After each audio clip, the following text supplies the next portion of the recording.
Hello friends, welcome back to my channel ருசிக்கலாம். நம்ம இன்றைக்கி பார்க்க போகிற ரெசிபி ரொம்ப சூப்பரான டேஸ்டியான க்ரீம், அதாவது கேக் க்ரீம் தாங்க செய்ய போகிறோம். இந்த ரெசிபி ஆல்ரெடி நான் போஸ்ட் பண்ணியிருக்கேன். ஆனால் அதை நான் பிளெண்டர் யூஸ் பண்ணி ரெடி பண்ணியிருந்தேன். மிக்ஸி யூஸ் பண்ணி இந்த ரெசிபி வேணும் அப்படின்னு கோமதி மகிமாங்கிற ஒரு சப்ஸ்கிரைபர் கேட்டிருந்தாங்க. அவங்களுக்காக தான் இந்த ரெசிபி நான் போட்டிருக்கேன். பார்த்தீங்களா, கீழே கவுத்துனா கூட அந்த க்ரீம் விழலை. சூப்பரான பர்ஃபெக்டான க்ரீம்ங்க. இந்த க்ரீம் செய்கிறதுக்கு முக்கியமான 2 விஷயத்தை நீங்கள் ஃபாலோ பண்ணணும். ஒன்று, இந்த பாத்திரம் நம்ம பவுல் மிக்ஸ் பண்ணுறோம்ல, அந்த பவுலும் மிக்ஸி ஜார் ரெண்டுமே நல்லா க்ளீனாக இருக்கணும். ஆனால் ஒரு ட்ராப் கூட தண்ணி இருக்கக்கூடாது. தண்ணி அதில் இருந்துச்சுன்னா க்ரீம் வராது. ஸோ நல்லா காய வச்சு எடுத்து வச்சுக்கோங்க. நான் செகண்ட் டிப் இந்த ரெசிபி செய்ய ஸ்டார்ட் பண்ணும்போது சொல்கிறேன். அப்புறம் முட்டை 2 எடுத்து வச்சுக்கோங்க. ரூம் டெம்பரேச்சரில் இருக்கணும். அப்புறம் சுகர் 1/2 கப். நான் ப்ரௌன் சுகர் எடுத்துருக்கேன். நீங்கள் இது இருந்துச்சுன்னா எடுத்துக்கலாம், அப்படி இல்லைனா நார்மல் ஒயிட் சுகரே எடுத்துக்கலாம். இப்போ முட்டையில் நமக்கு மஞ்சக்கரு தேவையில்லை, இந்த வெள்ளைக்கரு இருக்குல்ல, அது மட்டும் தான் தேவை. அதை மட்டும் தனியாக பிரித்து எடுத்துக்கோங்க. நான் இன்றைக்கி 2 முட்டை எடுத்திருக்கேன். அது 1/2 கப் சுகர் கரெக்டாக இருக்கும். இந்த எக்கு கண்டிப்பாக ரூம் டெம்பரேச்சரில் தாங்க இருக்கணும். கொஞ்சம் கூட நீங்கள் ஃப்ரிட்ஜில் வச்சு எடுத்துகிட்டு உடனே செஞ்சீங்க அப்படின்னா கண்டிப்பாக க்ரீம் வரவே செய்யாது. இன்னொன்று என்ன அப்படின்னா, நீங்கள் எடுத்து வச்சு உடனேவும் செய்யக்கூடாது. ஒரு 10 நிமிஷம் வச்சுட்டு செஞ்சீங்கன்னா வராது. கண்டிப்பாக அதை எடுத்து ஒரு 2 மணி நேரமாவது வெளியில் வச்சுட்டு செய்ய ஸ்டார்ட் பண்ணுங்கள். அப்போனா பர்ஃபெக்டான க்ரீம் வரும். இப்போ நம்ம எடுத்து வச்சுருக்க வெள்ளைக்கரில் சுகரை சேர்த்துக்கலாம். ஜீனியை சேர்த்துட்டு நல்லா மிக்ஸ் பண்ணிக்கோங்க. ஒரு நிமிஷம் மிக்ஸ் பண்ணிங்கன்னா பர்ஃபெக்டாக இருக்கும். ரொம்ப கரையணும்னு அவசியம் இல்லை. ஒரு நிமிஷம் கரெக்டாக மிக்ஸ் பண்ணிக்கோங்க. ஏன்னா அதுக்கப்புறம் நம்ம இதை அடுப்பில் வச்சு ஹீட் பண்ணும்போது இந்த சுகர்லாம் கரைஞ்சிரும்.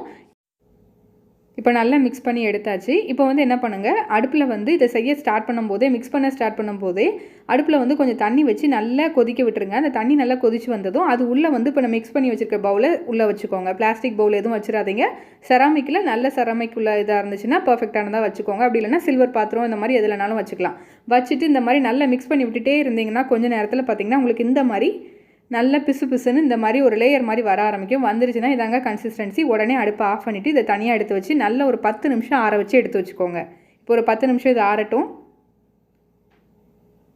இப்போ ஒரு 10 மினிட்ஸ் ஆறிடுச்சு. இப்போ இதை மிக்ஸி ஜாரில் சேர்த்துக்கலாம். இதை ஃபுல்லாத்தையும் நல்லா சேர்த்துக்கோங்க. அந்த ஒயிட்டாக இருக்கிறதெல்லாம் ரொம்ப க்ரீம் வரதுக்கு நமக்கு நல்லா ஹெல்ப் பண்ணும். அதனால் நல்லா ஃபுல்லாக எடுத்து சேர்த்துக்கோங்க. அதுக்கப்புறம் இதில் ஃப்ளேவருக்கு வெனிலா பவுடர் சேர்த்துக்கிறேன்னா, சப்போஸ் உங்கள்கிட்ட இது இல்லைன்னா ஏலக்காய் கூட சேர்த்துக்கலாம். ஏலக்காய் பவுடராக நுணுக்கிட்டு அதை இதில் சேர்த்துக்கலாம். நல்லா அதை சளிச்சு சேர்த்துக்கோங்க. இப்போ இதை மிக்ஸி ஜாரில் அரைக்க ஆரம்பிச்சிடலாம்.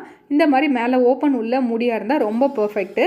அதை எடுத்துகிட்டு மூடியை லைட்டாக அப்படி தூக்கி விட்டுட்டு நல்லா அரைக்க ஸ்டார்ட் பண்ணுங்கள். அப்போ தான் உங்களுக்கு ஹீட் ஆகாமல் இருக்கும். சப்போஸ் உங்கள்கிட்ட இந்த மாதிரி மேலே மூடி ஓப்பன் ஆகிற மாதிரி இல்லை அப்படின்னா என்ன பண்ணலாம் அப்படின்னா, கொஞ்சம் நேரம் அரைச்சிட்டு ஒரு நிமிஷம் கேப் விட்டு அரைங்க. ஒரு நிமிஷம் ஆஃப் பண்ணிவிட்டு ஒரு நிமிஷம் அப்படியே வச்சுருங்க மிக்ஸியை. அதுக்கப்புறம் திரும்ப அரைக்க ஸ்டார்ட் பண்ணுங்கள். இந்த மாதிரி ஸ்டார்ட் பண்ணிங்கன்னா கூட உங்களுக்கு பர்ஃபெக்டான க்ரீம் வரும். இப்போ சப்போஸ் உங்களுக்கு அப்படி அரைக்கிறதுக்கு கொஞ்சம் ஓப்பன் பண்ணி அரைக்கிறதுக்கு உங்களுக்கு கஷ்டமாக இருந்துச்சு அப்படின்னா என்ன பண்ணுங்கள் அப்படின்னா, ஒரு 2 நிமிஷத்துக்கு நீங்கள் ஒரு நல்லா ஃபுல்லாக அரைச்சிட்டே இருக்கலாம். அதுக்கு என்ன பண்ணணுன்னா, அந்த மூடியை இப்படி ஃபஸ்ட்டு நல்லா க்ளோஸ் பண்ணி வச்சுக்கோங்க. க்ளோஸ் பண்ணி வச்சுட்டு அதுக்கப்புறம் அரைக்க ஸ்டார்ட் பண்ணி விட்டுட்டு இந்த மூடியை லைட்டாக இப்படி தூக்கிக்கோங்க. ரொம்ப தூக்கிடக்கூடாது, எல்லாம் தெரித்து வெளியில் வந்துடும், க்ரீம் ஃபுல்லாக வெளியில் வந்துடும். ஸோ லைட்டாக அதுக்குள்ளே ஒரு ஏர் போகிற மாதிரி வச்சு பிடிச்சிக்கிட்டீங்க அப்படின்னா சூப்பராக உங்களுக்கு க்ரீம் நல்லா மிக்ஸ் ஆகி வந்துகிட்டே இருக்கும். ஓரளவுக்கு மிக்சியில் நல்லா அரைச்சிக்கணும். இப்போ ஓரளவுக்கு அரைச்சிட்ருக்கோம். இந்த மாதிரி நல்லா மிக்சியில் அரைச்சிட்டு இருக்கும்போதே மிக்ஸி அடிக்கடி டச் பண்ணி பார்த்துக்கோங்க. மிக்ஸி ஹீட் ஆகிட்டுனா நமக்கு க்ரீம் வராது, அதனால் பார்த்துக்கோங்க. சப்போஸ் உங்கள் மிக்ஸி ஹீட் ஆகிற மாதிரி இருந்துச்சு அப்படின்னா கொஞ்சம் நேரம் மிக்ஸியை அப்படியே வச்சுருங்க. இந்த ஜார் அப்படியே வச்சுட்டு ஒரு 2 நிமிஷம் கழித்து திரும்ப அரைக்க ஸ்டார்ட் பண்ணிங்கன்னா கரெக்டாக இருக்கும். இந்த மாதிரி சில டிப்ஸை ஃபாலோ பண்ணி நீங்கள் மிக்ஸியில் அரைக்க ஆரம்பிச்சிங்கன்னா சூப்பரான க்ரீம் ரெடி ஆகிடும். இப்போ இதை நல்லா அரைச்சிட்ருக்கேன். என்ன பாருங்கள், நான் மேலே உள்ள மூடியை ஃபுல்லாக க்ளோஸ் பண்ணல, லைட்டாக ஒரு கேப் விட்டு தான் வச்சுருக்கேன். இந்த மாதிரி நல்லா அரைச்சி எடுத்துட்டோன்னா சூப்பரான க்ரீம் நமக்கு ரெடி ஆகிட்டே இருக்கும்.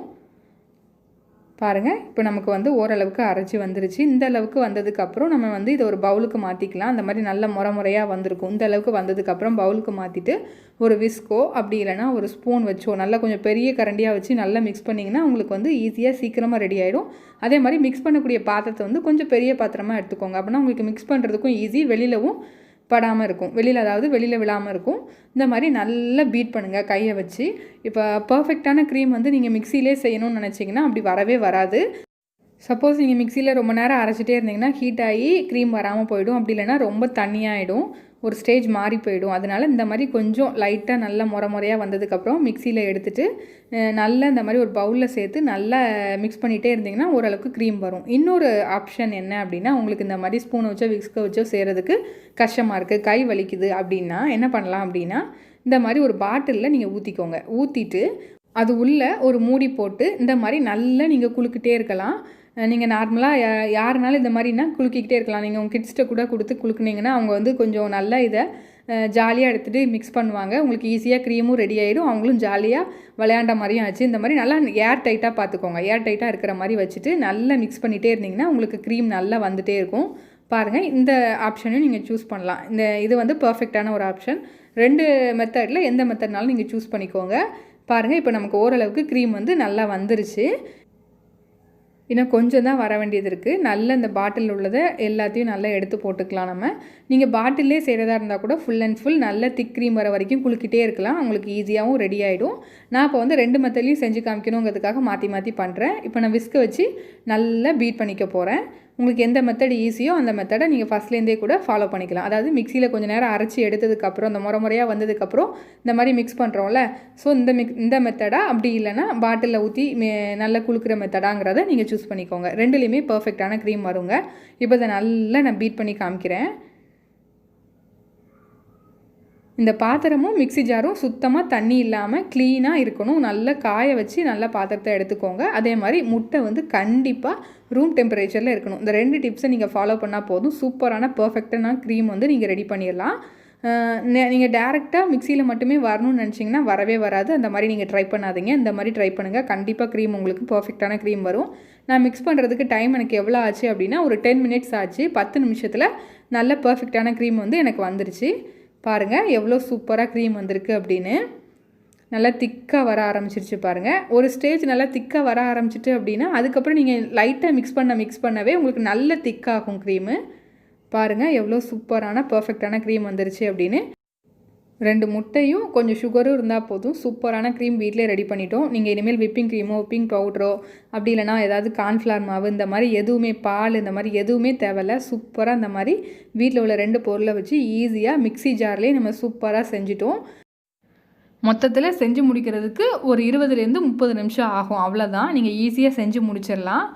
ரொம்ப பர்ஃபெக்டாகவும் வரும் க்ரீமு. இந்த க்ரீம் வந்து நார்மல் விப்பிங் க்ரீம் மாதிரி உங்களுக்கு சீக்கிரமாக உருகலாம் செய்யாது. ஒரு 1 மணி நேரத்துக்கு மேலேயே ஸ்டேபிளாக இருக்கும். அதனால் நீங்கள் இதை கண்டிப்பாக செஞ்சு பார்க்கலாம். கண்டிப்பாக ட்ரை பண்ணி பார்த்துட்டு உங்கள் கமெண்ட்ஸை கமெண்ட் செக்ஷனில் பகிர்ந்துக்கோங்க.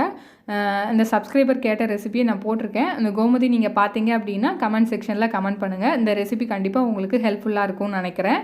பாருங்கள் எவ்வளோ சூப்பராக வருது. நார்மலான ஒரு கவரில் நீங்கள் ஊற்றிட்டு இந்த மாதிரி கூட பண்ணிக்கலாம். அப்படி இல்லை அப்படின்னா உங்கள்கிட்ட வந்து க்ரீம் செய்கிறதுக்கான அந்த நிப் வந்து இருக்குது அப்படின்னா நாசில் வந்து இருக்குது அப்படின்னா அதை வந்து வச்சுட்டு கூட உங்களுக்கு பிடிச்ச டிசைனில் செஞ்சுக்கலாம். ரொம்ப ரொம்ப பர்ஃபெக்டாக இருக்குங்க. ஐசிங்க்கெலாம் பர்ஃபெக்டாக இருக்கும். கண்டிப்பாக நீங்கள் ட்ரை பண்ணி பாருங்கள். பாருங்கள் எவ்வளோ சூப்பராக வருதுன்னு.